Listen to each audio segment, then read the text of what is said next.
struggling with literacy. So without further ado, sorry, that is my phone making that noise and I can't stop it. I'm sorry. I didn't mute everything, so I'm so sorry. So without further ado, I'd like to introduce Cindy Hunt, who is part of the organization that works with Learning Links, as well as Becky Wilson, who was our past president and has made a big, huge difference in the Learning Links program. So at this point, we need to share our screen with their PowerPoint presentation.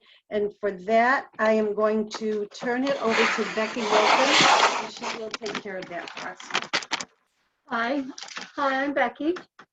I'm here with my mask on because I'm sitting so close to Cindy, but I wanted to share my mask anyhow. Do you see how it says proud supporter of Rotary? But anyhow, I'll take it off to talk. And I won't breathe on you, Cindy. Okay. And I don't know who the host is. Janet Tenreal. Janet, can you let us share a screen? I already allowed you. Okay. Now I'm using Down at the bottom there. but your mouse. Here, hang on a minute.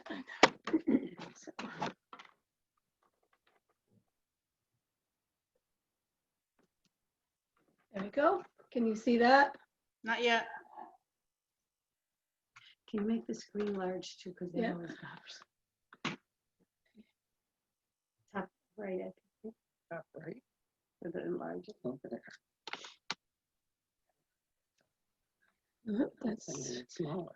Can everyone see it? I'm No, trying. you're not. You're not sharing yet. Janet has to share it. No, you have to share it. There's another button. There's another button you have to press that says share screen. Ruth, you should come over here now. Oh. I don't know how to run your mouse. Okay, So how do you share your? here's one of the challenges for our opportunity here. So what? I guess you got to go back to Zoom. How do you get back to your Zoom? Oh, there it is. Go back. Share screen. Wait, oh, where? Share screen. Share screen. And then Here. Yep. There you go. There you go. There you go. Okay, so now I need to do. start. I have an Apple, and this is on. Yeah, so sorry about that. Bear with us. We'll get to it. So I'm used to doing it on an Apple and not a Mac, and we just need to make this presentation. Okay, here.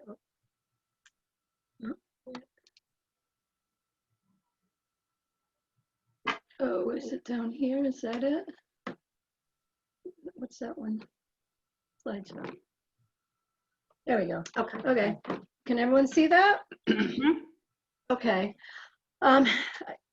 We're presenting this regarding our Learning Links. Thank you for inviting us. I just want to comment on that clip art that you see there. It's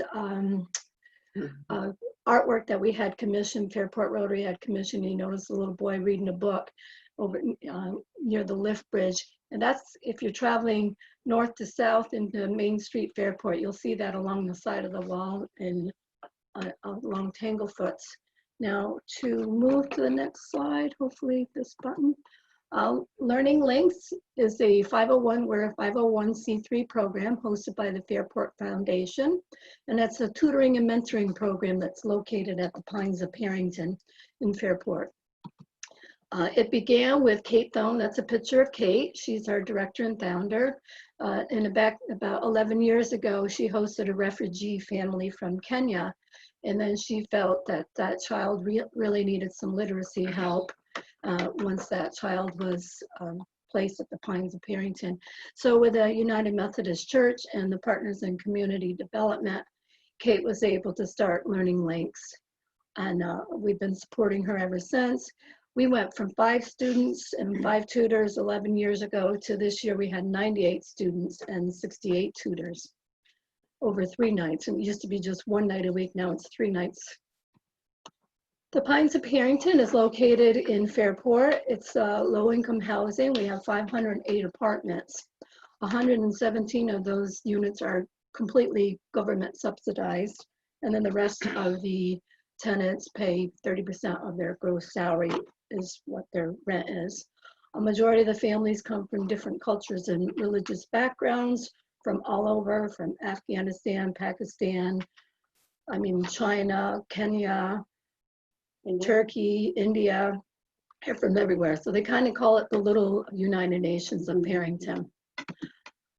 I am the Tuesday night coordinator, and I have about 30 to 35 students. I only have about 15 to 20 tutors. We were always hoping to have one-on-one tutor to student ratio, but the kids are so excited and eager to learn that we really we're busting at the seams with space and people. So, but on a night for us, they come in, they grab their name tag, they sign in, get their name tag, meet with their tutor.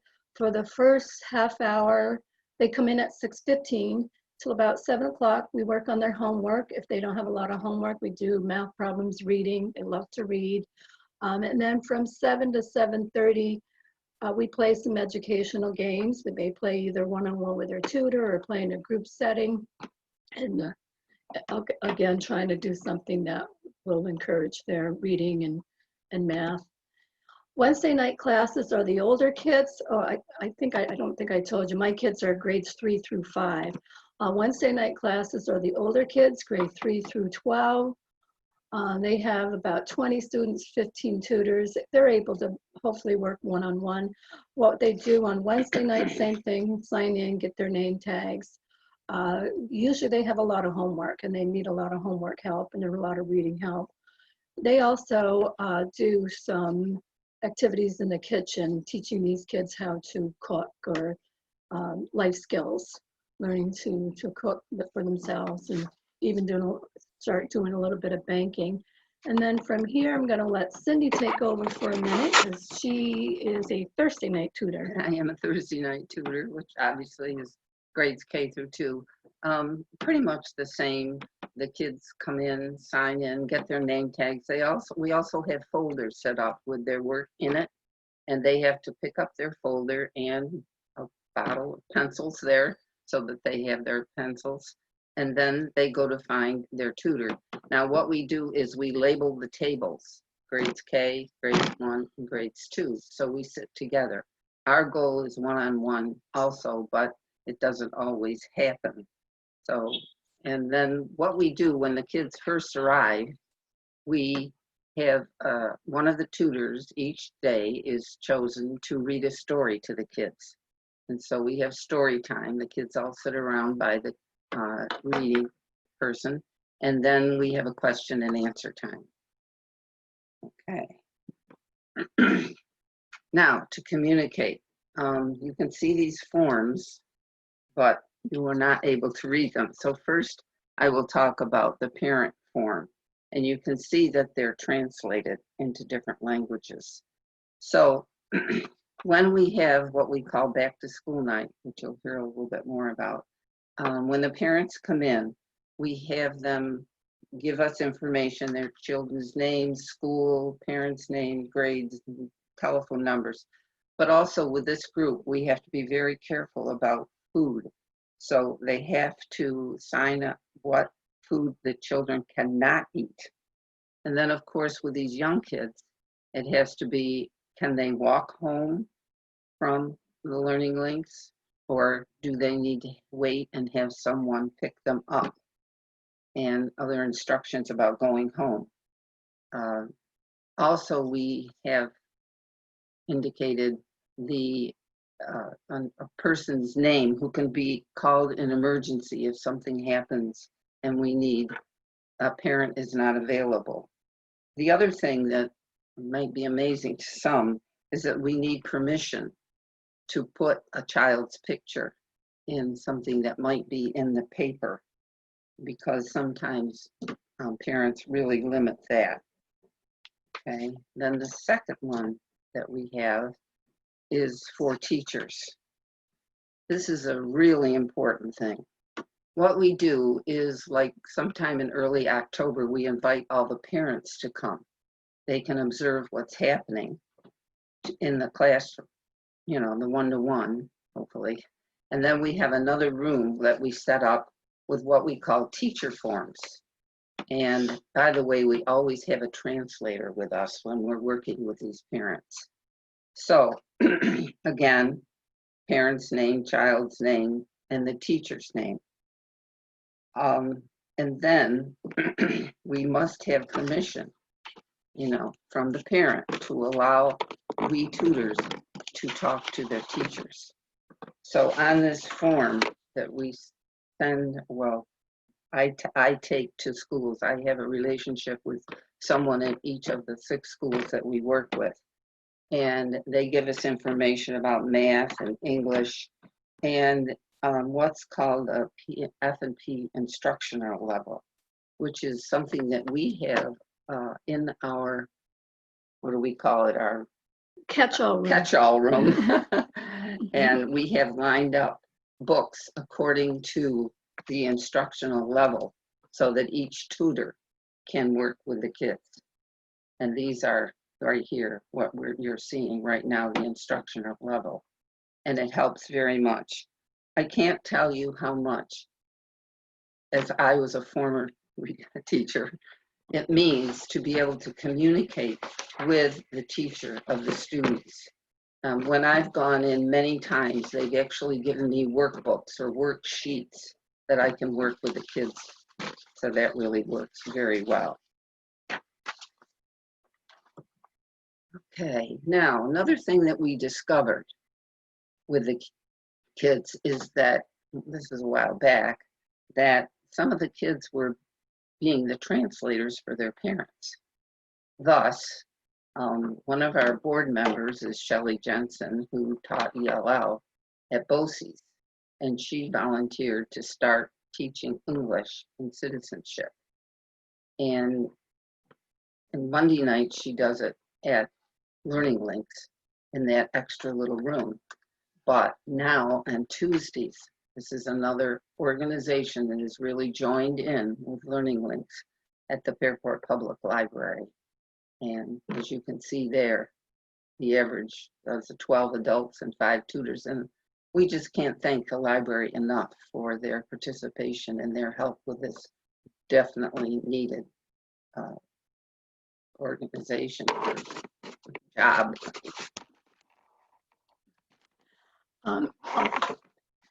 Another thing we do is we provide nutrition. A lot of our kids come to us hungry. So with grants from Fairport Rotary, it started a couple of years ago. I had reached out being a Rotarian saying, is there something we can do to help these kids out? Because they come to us hungry. And I was paying out of pocket. Cape Town was paying out of pocket. And so Fairport Rotary gave us a grant, and we used that grant to provide food for our kids for the 3 nights a week. Wednesday night, the older kids, they just started doing hot meals. They would make Hot Pockets, pizza, the little pizza bagels, or they even learn how to make the pizzas on a bagel with the sauce and the little pepperonis and things like that. So Fairport Rotary has continued to help us with the grants to help provide snacks. A lot of our funding goes to providing food for these kids. And another thing we do besides helping our students reach their fullest potential through our, their homework help and the literacy, we develop their skills in respect, responsibility, manners, socialization, and friendships. I love that little picture of the little boys with their arms around each other. A lot of these kids become best friends. Another thing we've done is backpacks and school supplies. Over the last 4 years, we've given out hundreds of brand new backpacks. And then we fill a brown bag with school supplies. Fairport Rotary actually hosted a regular meeting there. We were hoping to do it again this year, but with COVID, it was hard. But we did it last year, and it was an awesome place to have a meeting. And then the Rotarians would take a brown bag. They would have the school supply list on the bag with the child's name. They'd go through the tables and fill the bag. And then on back to school night at the end of August, kids are, well, this year we gave out 103. Last year we gave out 118. They come in, they get their brown bag with their name on it, and they get to pick out a backpack. This year we did it outside, spread out under, I think we had 8 tents out there. So. I'd like to add one more Yep. thing. The wonderful thing is that The supplies that are needed, of course, are different with different school levels. And so the faculty in the schools let us know precisely, what things we should put in the different bags for the different levels of education.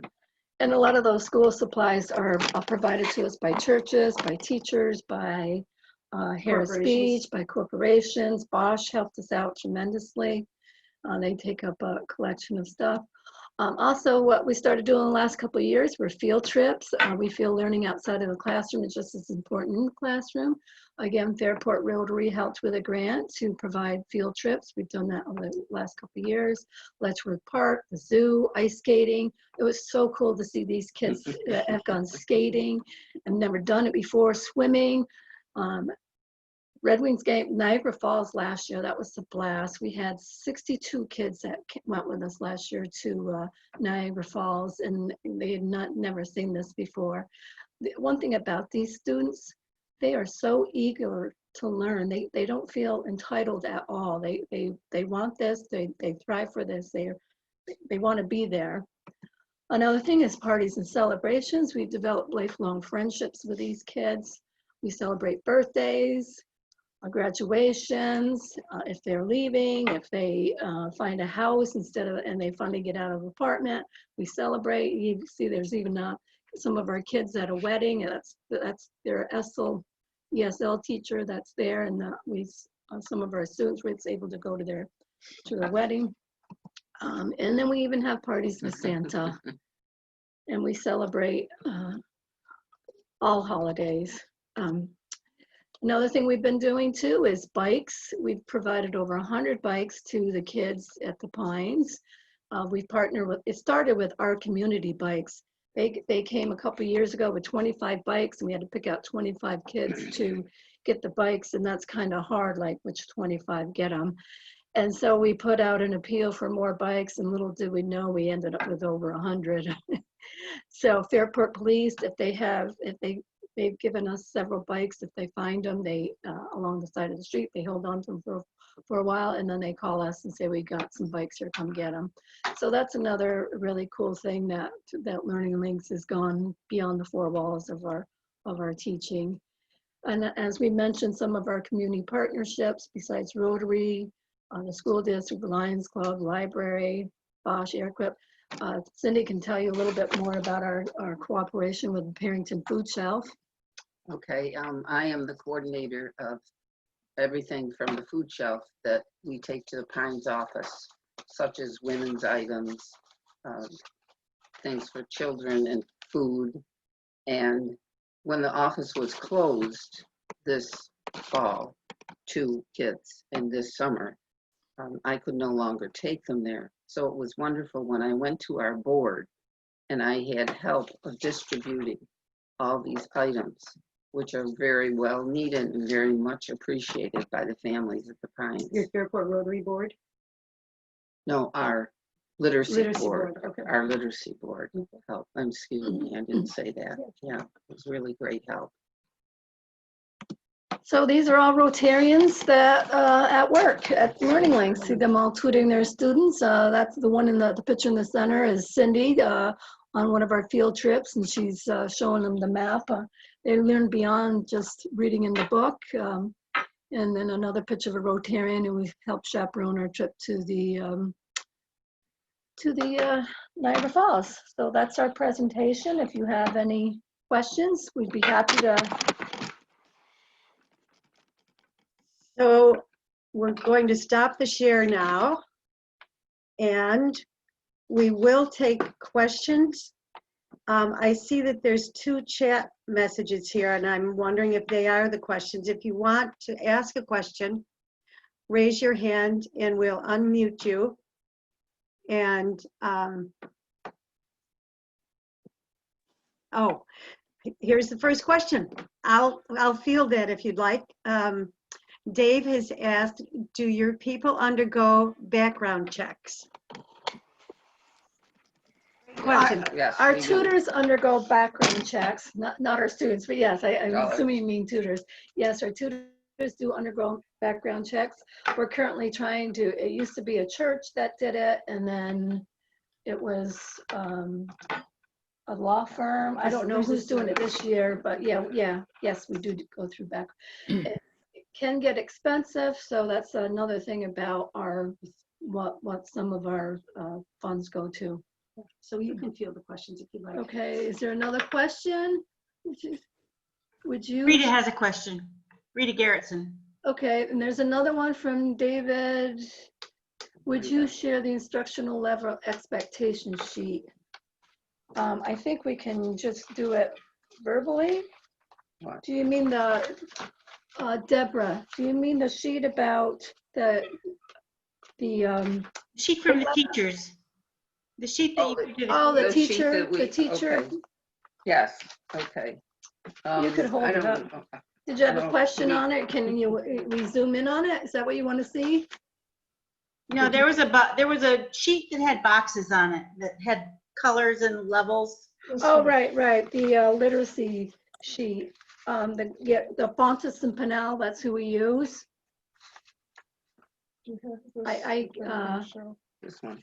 Yeah, yeah, I don't have a big picture of it unless we share the And screen it's again. instructional level. Was there a question about it? Deborah will have to yeah, there she goes. No, Deborah, It- Deborah, can you? it was a different sheet. It was a different sheet. It looked like it had columns.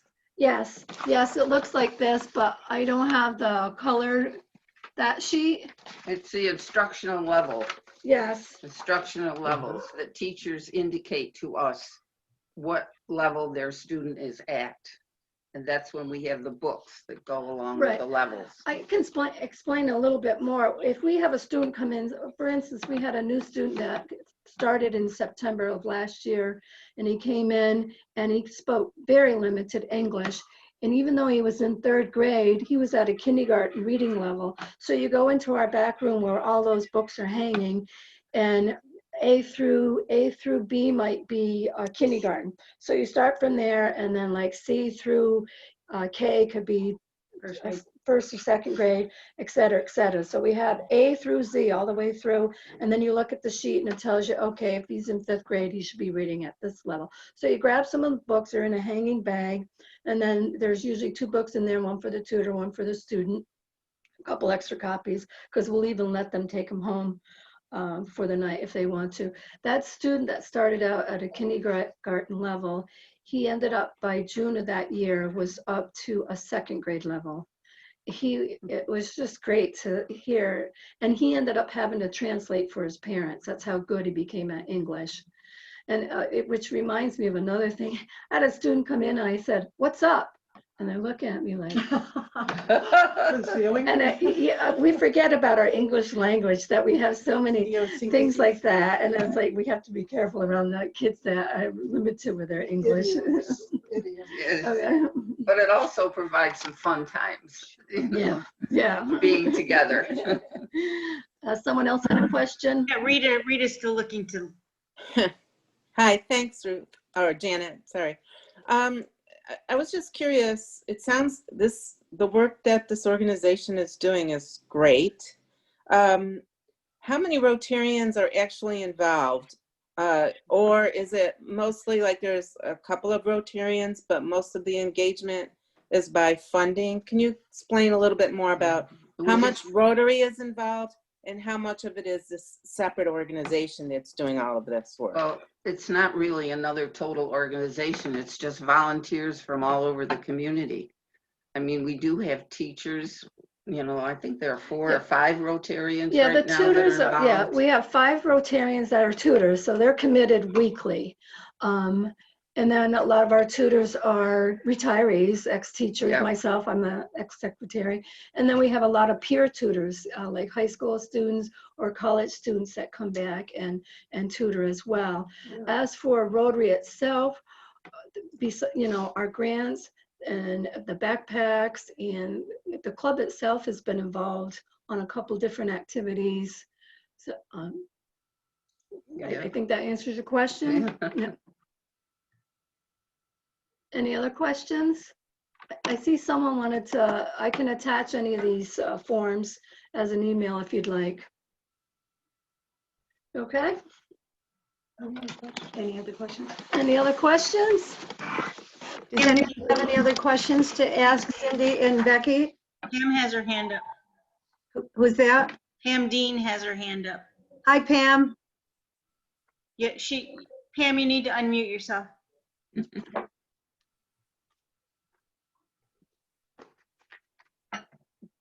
Pam, can you unmute yourself? Bottom left-hand corner? You got it. Okay. Did you have a question?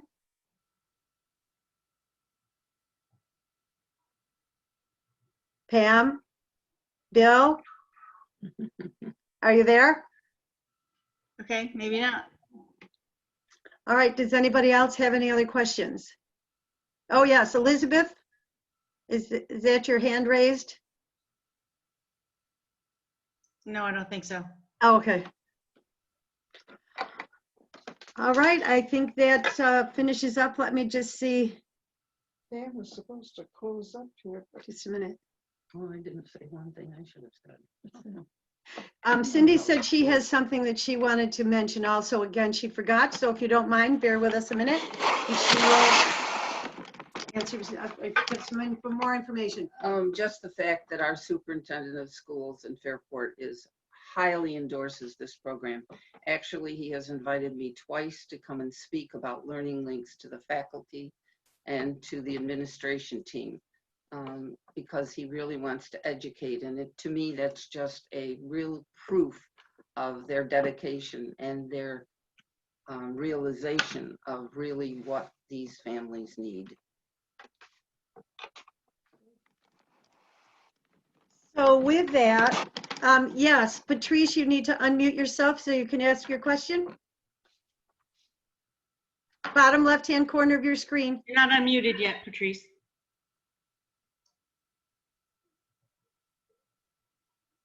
You're still not unmuted. There you go. Now, can you hear me now? Yes. I was really very impressed with how you had levelized the reading text for the students as they progressed in the grades. I was interested, how do you do your ongoing assessment of the children as they progress through the levels? Do you do like running records or anything like that, like we used to do in Naples for reading recovery? Or do you have end of the week assessments? I'm just curious as to how you do your assessments. Thank you. Well, part of it involves communicating with the teachers, obviously. Right. To me, that's a very big point of it. Also, the book level. Yes. When you work one-on-one with a student, which is our goal, which I've already said doesn't always happen, you yourself realize what's happening with that child. I see. All right. Thank you. No, we don't do any standardized do assessment. No, that's up for the teacher to do. Okay. And we communicate back and forth with the teacher. Any other questions? I see. I have a question myself. I wanted to ask a little bit more about the library participation. So if you could speak to participation of the people from the library, or do you meet in the library? We meet at the library, The- Shelley meets at the Our library. adult tutor meets at the library with, because it's easier for a lot of our moms, it's mostly moms, you might get a couple dads, to meet during the day when their kids are at school. So it's easier for them to just, and they usually walk to the library. And the library staff is completely behind them. They set up a place in one of the rooms off to the side there, and they meet with the adult tutor, and they practice their English, their citizenship. They actually even get online on some of the laptops there and learn about applications for employment, getting online with the school district and seeing all their school district emails and forms. So they're able to use the laptops there as well. Very supportive. Any other final questions? Yeah, I have a question, Ruth. Who's asking? Tracy? Yeah, it's me. Hey, Tracy. Hi. Good morning, everybody. Yes. ladies, this is a absolutely wonderful program, but I'm hoping to ask a general question of our attendees. Has any other club figured out a way to support literacy during COVID-19?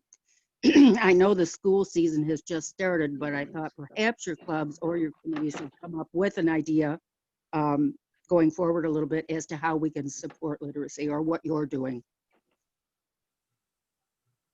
So please raise your hand if you have come up with any solution that would help all of us with dealing with the COVID-19. Colleen Emery has her hand up. Okay, Hi, yes. The Corning Library, what we've done this year is what we've done in years past, which is give the school funding so they can purchase books through the year. And what they're doing now, obviously with COVID, is if the kids are in school, they can give them the books, but if they're not, they'll be sending them home through the mail with their learning packets. And also at the end of the summer, there'll be funds left over so they can have fun summer packets. Also, some of our Rotary members, and we're planning to do more of this, are recording story times that we used to meet in person in the classrooms, and because of COVID, obviously we can't, but one Rotarian in particular has pre-recorded a bunch of story times that she would normally share with she actually would see a kindergarten class. So it keeps a connection with the children, but it's also safe. And we plan to do more of that type of virtual story times. We just have to find a way to get together safely and do it. And we plan on doing that next month. So. Thank you, Paula. awesome, awesome, awesome. Thank you for that. It stimulated, I'm sure, a lot more than my brain, but that recorded story time, Fairport, we read in the schools too. We're not going to be able to personally, but I know that the students are using Zoom, and why not be able to record your reading of it? And, you know, I'm sure that the teachers like a little break and have somebody new, and the children, it's always fun to have somebody come to read and different spin on things. And also your idea about send through the mail is a nice way to stay connected to the children so that that's fun for them too.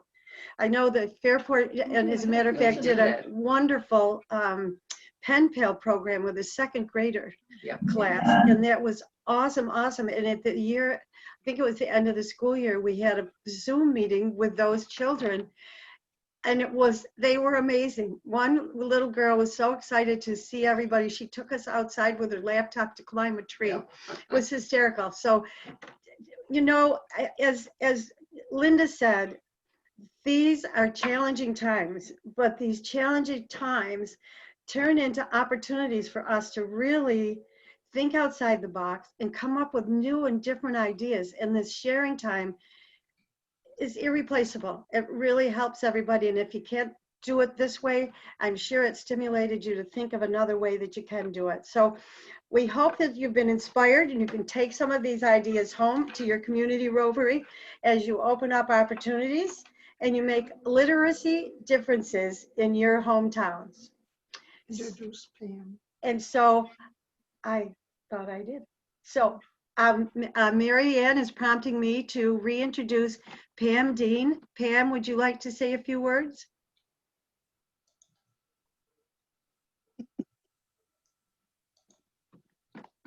I think she may be having trouble with her connection. With her audio? Okay. All right. With that, Why don't you ask Pam to type it in via chat? okay. Pam, if you can hear us, if you can type a chat, it's at the bottom. Just type in whatever you'd like to say, and I can then say it for you. But while I am waiting for Pam to do that, I was going to say, you know, literacy comes to us in many forms, and just listening to this conversation, just using a recipe, making their little pizzas, that's reading, that's learning measurements, that's learning all kinds of things. And then when they go to Niagara Falls or they go anyplace else, there's sign recognition for them, and reading a map. I mean, those skills, we take them for granted, but that's a wonderful learning opportunity for literacy. And then even the connection with friends. They're learning new conversation like, what's up? So, I mean, there's just, literacy comes to us many ways. And I admire Becky and Cindy from our club and what they've dedicated themselves to, and making a difference. And hopefully, let's hear back from all of you if you take some of these ideas and share them. I mean, Pam Dean is easy to get a hold of, and Bill or anybody on the committee. You can just go on the district website and see their contact information. You can jot down some notes, and if we need, we can put a follow-up on the district website, some of these forms, and answer any questions that anybody has. Just so you know, I recorded this from the time when you introduced the gals to talk about the learning links. Very good. And Thank you. I've contacted Tom Brown to ask him to, once this meeting is over, to post it up on the district website. Very good. And I'm going to ask Joanne Terry, on the district website is last year's criteria for the literacy award. So it needs to be updated. If you can catch up with Tom Brown and ask him to, but there is a bit of a new form that's on there that should be on for 2021. So The it's a little- 2021 one will be going out in January, Okay. but if they feel that their club was qualified for the literacy award for 2019 and 2020, they can get to me and I'll send them that form. And then once I receive that, I will send the award out to them. Okay. So right now, I don't think we should put the 2021 on because it would confuse. And if they need the 2019-20, please do it to my email. And that's JOTEE218@AOL.com. Lovely. Thank you, Joanne, for that. So with all of this, I'd like to thank our visiting dignitaries, Janet for hosting us, Linda Cole for being our district governor, Dave for being the past district governor. We appreciate your time and commitment to Rotary and everything that you give back to us. I'd like to thank our committee, Pam Dean and Bill, especially for leading us in this charge. And we hope everyone can take away something. And Dave, yes. Yeah, I'd just like to comment, Ruth, and thank you for the opportunity. For those who weren't aware, and I think most of the committee is, but we had an initiative last year where we invested about $7,000 district-wide, $100 to each club, for a literacy initiative within the club. And then we followed that up with the money that was gained from the district golf tournament a year ago, which was about $6,500, and reinvested that into literacy in some of the clubs that showed and demonstrated an effort to be innovative with their literacy projects. So that was a total of over $13,000 that went to the clubs for literacy as part of my emphasis on literacy being the ticket out of poverty. And I think what Fairport has done has been just tremendous. But if I could relate a little anecdote about what, I think it was Watkins Glen, with their project. It was one of the clubs in that area. They used their $100 to create a gift basket. And they bought lottery tickets, which of course, the lottery is supposed to go to education anyway, but they bought lottery tickets, created a gift basket, had a couple of other donations that went into it, and sold $800 worth of raffle tickets for the gift basket. So they took the $100 gift from the district and went and created $800 to use for literacy projects in their community. When the raffle was drawn, it went to a Rotarian who was aware of this. And that Rotarian committed any funds that he got from the lottery tickets to education and literacy within the community. So you can see how this thing can snowball with a little bit of innovative thought. And I just wanted to relate that to the participants this morning so you can put on your thinking caps and try to develop a program within your community that supports education and literacy. Well, I thank you with that, Dave. That's a nice story to tell and gives us a little bit of, yeah. Mary Ann is asking again about Pam, but I'm sorry, I don't think that I don't think they're able to get on with their, and I don't see any message here in the chat. So with that, I'd like to thank Mary Ann for being our timekeeper and keeping us on track. We're finished a little bit early. We didn't have a breakout session, so there's no granola, no coffee, no tea, all that. And so I would like to say thank you all.